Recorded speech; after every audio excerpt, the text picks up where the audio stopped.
Ratusan mahasiswa bentrok dengan aparat kepolisian saat menggelar aksi demo di Jalan Lambung Mangkurat, Banjarmasin, Kamis sore.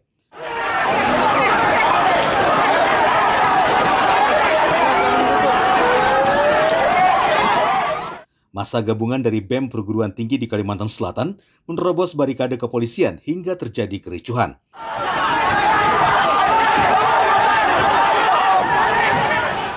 Kericuhan terjadi setelah massa memberikan waktu 20 menit kepada Ketua DPRD Provinsi Kalimantan Selatan untuk menemui mereka. Mahasiswa menuntut Ketua DPRD Kalsel membuat surat pernyataan untuk mendesak Presiden turun tangan atas polemik KPK saat ini. Namun upaya mahasiswa tidak bersambut baik karena Ketua DPRD Kalsel tidak menemui mereka.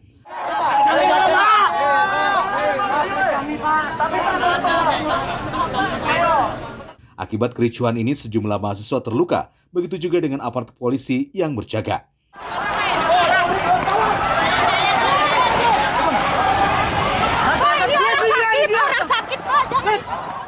Dari Banjarmasin, Adi Hardian, Kalsel 1net. Bang, udah bang, nyakain bang. Makan. Ini kayaknya ini tangannya. Iya, Bang Joko dan Bang Joko ada. Bang Joko bisa.